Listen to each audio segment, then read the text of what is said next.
Dear Lady Love TV.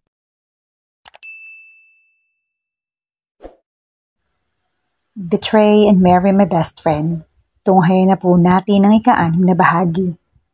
Malalim na bumuntong hininga ang pinawalan ni Marco nang malaman niya sa kanyang ama ang tunay na dahilan kung bakit pinabalik sila nito sa Pilipinas. Si Lawrence. Naglagak ito ng 200 milyon sa kanilang bangko at ngayon ay gusto na sana nitong kunin kung hindi lang nakiusap ang kanyang ama. Kahit na gusto sana niyang magalit sa kanyang ama dahil hindi muna nito kinonsulta sa kanya tungkol sa pagbibigay ng mataas na interes sa bawat depositor, ay wala na siyang magagawa pa. Pasensya ka na sa kapalpakan ko, anak. Nahihiyang sabi ng kanyang ama. Bahagyang sulyap na lang ang binigay niya rito dahil ang isip niya ay nakatuon na sa kung anong binabalak na gawin ni Lawrence. Alam niyang masyadong nasaktan ang pride nito dahil tinalikuran ito ni Jackie at nagawa niyang manalo sa laban na ginawa nito. Ngunit talaga nga bang nanalo siya? Sarili lang niya ang kanyang lolokohin kung sasabihin niyang oo. Dahil talaga namang hindi. Kahit na siya ang kasama ni Jackie, alam niyang sa puso nito ay si Lawrence pa rin ang nandaroon. Kaya naman, ibig niyang mas magalit sa kanyang sarili at sisihin ang kanyang kapansanan. Kung may kakayahan nga lang sana siya makipag-sex, ay alam niyang may tsansa pang maagaw niya ang puso ni Jackie. Wala na tayong magagawa pa, sabi naman ng kanyang ama. Kayo ni Jackie ang, huwag na ninyong intindihin yon. Ako na ang bahala makipag-usap kay Lawrence. Napapailing niyang wika. Alam naman niyang iyon ang gustong-gustong ipagawa sa kanya ni Lawrence, ang magmakaawa siya rito. Kung inaakala ni Lawrence na hindi niya makakayang gawin iyon, nagkakamali ito. Kung maaari nga lang din na magmakaawa siya sa puso ni Jackie, nakalimutan niya na si Lawrence, ay ginawa na sana niya. Ngunit alam niyang bago niya hilingin iyon, ay kailangan din muna niyang ayusin ang kanyang sarili. Sa pagbabalik niya ngayon sa Pilipinas, ay nagpasya na rin siyang harapin ang kanyang kinatatakutan. Tanging iyon lang kasi ang paraan para hindi mawala sa kanya ang pamilya, higit sa lahat ay si Jackie. Sa palagay niya, ang tanging dahilan na lang kaya hindi siya nagagawang mahalin ni Jackie ng buong buo ay dahil hindi pa niya napapanindigan ang pagiging asawa niya dito. Oo nga't siya nag-aalaga at nagsusuporta sa mag-ina pero alam niyang hindi sapat iyon. Kaya naman nakapagdesisyon na siya. Lalaban siya at lalabanan niya ang takot na kanyang nararamdaman. Nais niyang ipasuri ang kanyang pagkalalaki sa isang magaling na urologist. Isa kasing espesyalista rin sa New York ang sumuri sa kanya na nagsabing magagawa niyang paganahin muli ang kanyang pagkalalaki. Ang kailangan lang para itama ito ay wastong pagkain, tamang ehersisyo at sapat na vitamins. Alam niyang kapag nagawa na niyang maibigay kay Jackie ang sarili niya ng buong buo, ay magagawa na ring mabura sa puso't isipan nito ang lahat ng alaalang mayroon ng asawa kay Lawrence. Mabubura nga ba ang lahat? Sarkastikong tanong niya sa sarili. Paano mangyayari iyon kung may ara na makapagpapaalala kay Jackie na may Lawrence na dumating sa buhay nito? Malalim na buntong hininga ang kanyang pinakawalan. Siya rin naman kasi ang dahilan kung bakit naibalin ni Jackie ang pag-ibig nito kay Lawrence.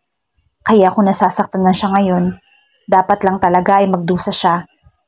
Isa sa pakiramdam niya ay siya ang nagpahama kay Jackie. Kung hindi niya iniwasan noon si Jackie, ay hindi magkakaroon ng pagkakataon si Lawrence para gamitin siya upang paghigantihan. Mga bata pa lang sila, ay alam niya nang mabigat ang dugo ni Lawrence sa kanya, kaya lagi siyang tinatalo. Hindi naman big deal sa kanya kung nagagawa siya nitong talunin sa pagiging valedictorian at sa basketball. Sa lahat naman kasi ng bagay ay nananalo at may natatalo. Tanggap naman niya iyon, pero hindi niya maiwasan ng matuwa dahil palaging nasa tabi niya si Jackie at handa siya nitong ipaglaban kay Lawrence. Si Jackie ay best friend niya na talaga namang mahal na mahal niya at hindi niya ipagpapalit kahit kanino. Bata pa nga lang sila, ay pinangarap na rin niya itong maging kasama habang buhay. Siya magiging bride pagdating ng araw. Kaya lang, nakaramdam siya ng takot nang malaman niyang may kapansanan siya. At ayaw naman niyang dumating ang araw na pagsisihan lang ni Jackie kung mamahalin siya nito. kaya mas ginusto niya itong itaboy palayo. Hindi naman kasi siya manhid para hindi niya maramdaman na may pagtingin sa kanya si Jackie, nang higit pa sa pagiging best friend, at hindi niya maiwasan ang makaramdam ng takot dahil doon. Kaya ginawa niya ang lahat ng paraan para mawala ang anumang nararamdaman nito para sa kanya. Pinakita niya na mayroon siyang mga babae na hanggang kaibigan lang talaga ang nararamdaman niya para rito. Ngunit kapag nakikita niya nasasaktan niya si Jackie, mas nasasaktan siya. Kaya lang kailangan niyang panindigan ang kanyang desisyon. Naisip niya kasing mas magiging masaya si Jackie sa piling ng iba. Yun nga lang, nang makita niyang nagkakalapit na ito at si Lawrence, ay para ring dinudurog ang kanyang puso. Lalo na kapag nakikita niya nagniningning ang mga mata ni Jackie sa labis na kaligayahan. At alam niya, nagagawa ng agawin sa kanya ni Lawrence ang kanyang best friend. At sobrang sakit pala. Pakiramdam niya ay para siyang pinapatay sa sobrang sakit. Ngunit wala siyang magagawa at walang ibang dapat nasisihin kundi siya. Yes, kasalanan niya. Kahit tuloy lalaki siya, parang gusto niyang umiyak kapag nakikita niya kislap ng pag-ibig sa mga mata ni Jackie. Parang kailan lang kasi ay nakikita rin niya ang kasiyahang iyon sa mga mata ni Jackie kapag tumititig sa kanya, pero minabuti niyang itaboy iyon dahil sa takot na nararamdaman niya. At nang kumpirmahin sa kanya ni Jackie na mahal nga nito ang mortal niyang kaaway, ay walang paramdam na parang dinurog ang kanyang puso. Sa panahong inakala niya na tuluyan nang mawala sa kanya si Jackie, ay saka nalaman ni Jackie ang panloloko nito. Kahit gusto niyang sabihin noon kay Jackie na makabubuting kausapin muna niya si Lawrence para makapagpaliwanag ito, hindi niya ginawa. Pakiramdam niya ay malaking katangahan lang yon. Siguro nga iyon na ang senyales sa kanya ng tadhana na kailangan niyang bigyan ng pagkakataon ng relasyon nila ni Jackie. Sabi niya sa sarili, siya lang naman talaga ang nagmamahal ng totoo kay Jackie, na tatagal pang habang buhay. Kaya minabuti niyang kapag nakarecover na si Jackie sa kabiguan, ay sa kanya ito liligawan ng husto. Ang importante lang naman ay alam na rin ni Jackie ang damdamin niya para rito. Kaya nga lang, natuklasan niyang buntis ito kay Lawrence. Parang gusto na namang gumuho ng mundo niya dahil natakot siyang tawagan lang ni Jackie si Lawrence para ipaalam dito ang kalagayan nito. Muli, napabuntong hininga siya dahil siya rin naman kasi ang may suhestyon kay Jackie na gawin iyon. Mabuti na lang at hindi nito sinunod. Alam niyang kahit na mahal ni Jackie si Lawrence, ay natatakot din itong ma-reject. Kahit naman nakikita niyang minahal naman ni Lawrence ang kanyang matalik na kaibigan, base sa tingin at pag-aasikaso nito kay Jackie, ikinatuwa pa rin niyang ayaw na ni Jackie na magtiwala pa rito. At iyon na ang pagkakataon niya para patunayan niya sa kanyang matalik na kaibigan kung gaano niya ito kamahal. Iyon ang dahilan kaya inalok niya ng kasal si Jackie. Nung malaman niyang buntis ito, desidido na siyang angkinin ng buong buo ang pag-ibig nito at alam niyang mangyayari iyon kapag nagpakasal sila. Ayaw nga sana ni Jackie na ipako sa kanya ang responsibilidad, lalo na sa anak nito, pero sinabi niya ritong kung hindi niya ito pakakasalan, ay sasabihin niya kay Lawrence ang tungkol sa anak nito. Siyempre, hindi naman niya gagawin yon, pero kinagat iyon ni Jackie kaya natuwa siya. Mahal na mahal niya si Jackie, kaya naman langit ang pakiramdam niya nang mag-I do ito sa kanya. Hindi niya na gustong isipin na hindi naman pag-ibig ang dahilan ni Jackie na pakasalan siya. Mahal na mahal naman niya ito, kaya magiging mabuti siyang asawa at ama. Asawa? Napamura siya dahil alam niyang hindi siya naging asawa sa tunay na kahulugan noon, hanggang yakap at halik lang siya kay Jackie. Alam niya kasing hindi ito magiging habang buhay na magiging kanya. Kaya naman, mas kinakabahan siya sa pangalan ni Lawrence. Marahas na buntong hininga na naman ang pinakawalan niya. Kailangan niyang itaboy ang takot na nararamdaman sa kanyang puso dahil kahit pa alam niyang mahal pa rin ito ni Jackie, ay malalim naman ang pinagsamahan nila. Sa sobrang lalim ng kanilang pagkakaibigan, ay alam niyang hindi nito sisirain iyon. Minsan na ngang pinatunayan sa kanya ni Jackie na mas importante rito ang kanilang samahan kaysa sa pag-ibig nito sa mortal niyang kaaway. Kaya naman walang dahilan para makaramdam siya ng takot. Yes, dapat ay makampante siya na hinding-hindi siya ipagpapalit ni Jackie, kahit pa sa tunay na ama ng kanilang anak. May Marco, kahit napakiramdam niya ay sasabog ang ulo niya sa problemang kinakaharap dahil kay Lawrence, hindi pa rin niya napigilan ng mapangiti ng pagkatamis-tamis nang salubungin siya ni Jackie ng mahigpit na yakap. Kaya naman, ginantihan din niya ng sobrang higpit na yakap. Ayaw na niya talaga itong pakawalan dahil pakiramdam niya kapag ginawa niya iyon ay mawawala ito sa kanya. Nasisiguro niyang may matinding dahilan si Lawrence kaya gustong pumasok muli sa buhay nila ni Jackie. At hindi niya maiwasan na makaramdam ng takot. Matinding takot. Kaya ngayon pa lang ay nasasaktan na siya. Anong problema? Nag-aalalang tanong ni Jackie. Si Lawrence. Hindi niya napigilan sabihin. Alam niyang importanteng malaman ni Jackie ang tungkol sa problema ng negosyo ng kanilang pamilya. Si Lawrence? Kilalas nitong tanong. Bahagya pa siyang naitulak para matitigan siya. Wala pa man siyang apelyidong binanggit, pero parang nakakaaninag na siya ng takot sa boses nito. Maaari kasing kapag napanggit na ang Lawrence, ay isang tao lang ang papasok sa utak ng kanyang asawa. Ang ex-boyfriend nito. Dahil doon, hindi niya mapigilan na makaramdam ng panibugho. Malalim na buntong hininga ang kanyang pinakawalan.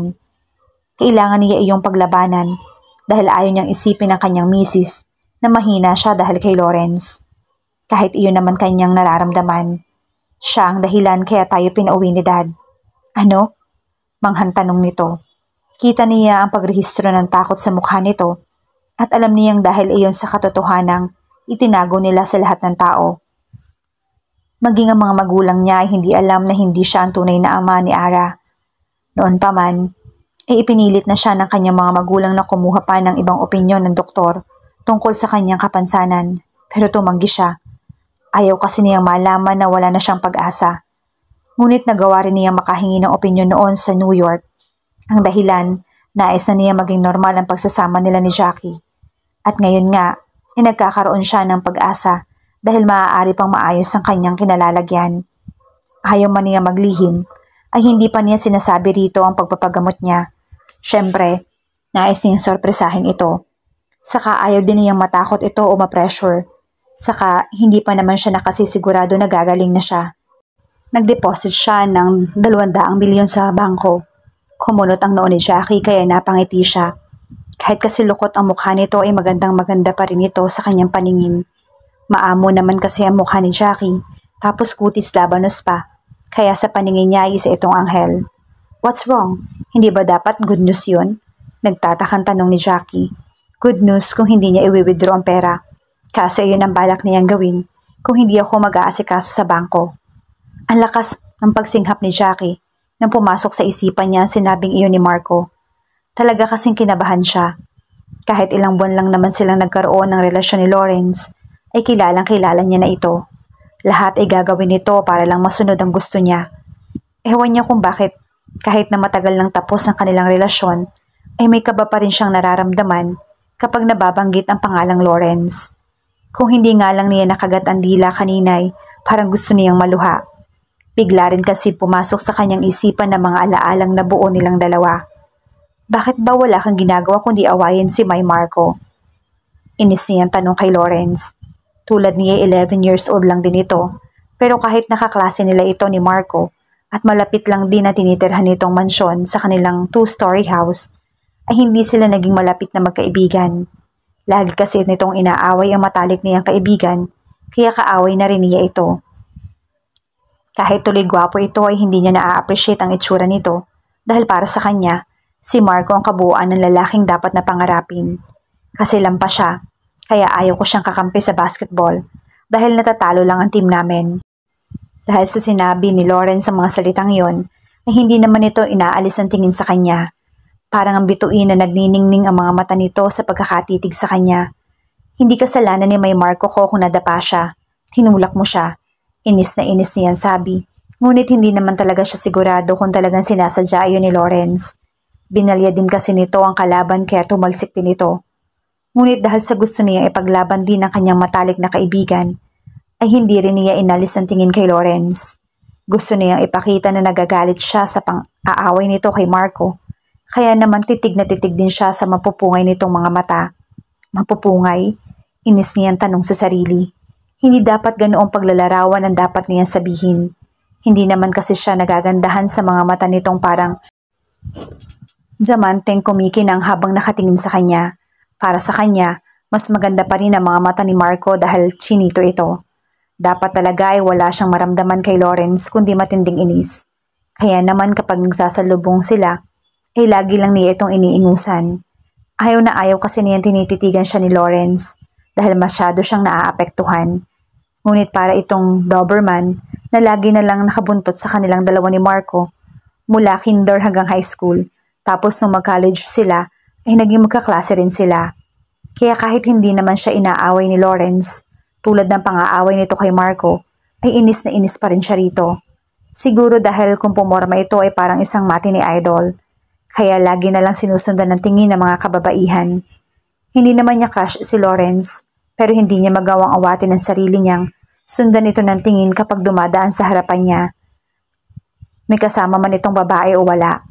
Ewan din niya kung bakit naiinis siya sa mga babaeng parang tuko kung makapakunyapit kay Lawrence. Hanggang isang araw, bigla na lang siyang sabihan ni Lawrence na kailangan niya magpanggap na magkarelasyon para magselo si Marco at ma-realize nitong mahal siya nito. Kahit na nga hindi naman sila magkaibigan ni Lawrence, ay agad siyang pumayag sa balak nito. Marahil, talagang gusto niya magselo si Marco kapag pumayag siya. Hindi nga lang niya naiwasan na magtaka kung bakit sa pagkalipas ng araw ay wala na sa isip niyang pinagsiselos lang nila ni Lawrence si Marco. Nararamdaman na lang niyang kinikilig siya kapag tinatanong siya ni Lawrence ng, "Kumain ka na ba, my beloved?" Nang una ay my loves ang tawag sa kanya ni Lawrence. May iba raw itong naringga na tinatawag ding my loves kaya pinalitan nitong my beloved ang tawag sa kanya. At sa sobra niyang kilig doon, para kasing hindi na pagpapanggap ang kanilang ginagawa at hindi niya maiwasan na makaramdam ng takot. Hindi na kasi mawala sa isipan niya si Lawrence. Lagi niya na itong hinahanap-hanap kaya nakakaramdam na siya ng takot.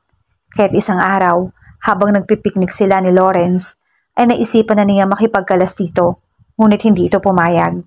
Ikinabigla pa niya ang sabihin nito sa kanyang mahal siya ni Lawrence. Kahit na itinuturing niya itong kaaway, ay hindi niya naisip na niloloko lang siya nito ng mga oras na iyon. Sa halip, inamin pa niya rito ang kanyang nararamdaman, na naging daan para magsimula ang kanilang love story na inakala niyang wala ng katapusan. Sobrang saya naman kasi nila kapag nagkakasama sila. Pakiwari niya ay lagi siyang nakalutang sa alapaap. Well, pakiramdam niya talaga ay nakatungtong siya sa langit kapag inaangkin siya nito. Akala nga niya ang pag-iibigan nilang iyon ay wala ng katapusan, pero nagkamali siya dahil sa hindi sinasadyang pagkakataon ay narinig niya ang sinasabi ng best friend nitong si Franco na ginamit lang siya ni Lawrence para patunayan sa sarili na kayang-kaya nitong kunin ang pag-ibig niya kay Marco. Na mga oras na yon, ay napagtanto niya na mortal na kaaway nga pala ang turing nito kay Marco. Kaya posible talagang ginamit lang siya ni Lawrence para sa ego nito at sobra siya nasasaktan roon. Mahal kasi niya ito. Buong-buo niya itong minahal kaya hindi niya ito magawang komprontahin dahil natatakot siyang ipagsampalan lang nito sa kanyang mukha ang tunay nitong atensyon. Sa kakailangan din namang panindigan ng pagiging best friend niya kay Marco. Hindi niya hinahayaang masaktan ito kahit pa ng lalaking mahal na mahal niya. Kaya naman sa halip na komprontahin niya si Lawrence, ay nakipag-break siya rito at sinabing si Marco talaga ang mahal niya. Siguro nga ay magaling talaga siyang artista. Kaya naman nagawa niyang sabihin ang mga katagang yon habang nakatitig siya sa mga mata nito na para bang pinagsakluban ng langit at lupa. Marahil ay hindi nito akalain na mauuna itong masaktan. Ngunit ang totoo, habang bawat masasakit na salitang lumalabas sa bibig niya ay mistulang punyal na sumasaksak sa kanyang puso. Ibig pa sana niya magpanggap na baliwala na sa kanya si Lawrence. Kaya lang, para siyang mamamatay kapag nakikita niya itong may kasamang iba. Para kasing ipinamumukha nito sa kanya na lahat ng namagitan sa kanila isang palabas lang. Kaya naman, kahit na hindi pa tapos ang klase, ay nagpasya na siyang magpunta sa Amerika upang tuparin ang kanyang pangarap, kasama si Marco. Ngayon na tila magkukrus na ang landas ng tatlo, ano nga ba ang naghihintay sa pagitan nila? Yan ang ating aabangan sa pagpapatuloy ng ating kwento bukas sa ganito ring oras. Shout out sa lahat nating masugid na taga-subaybay. Maraming salamat po. sa patuloy ninyong pagsama sa amin sa kwentong ito. Hanggang sa muli, mag-ingat po tayong lahat.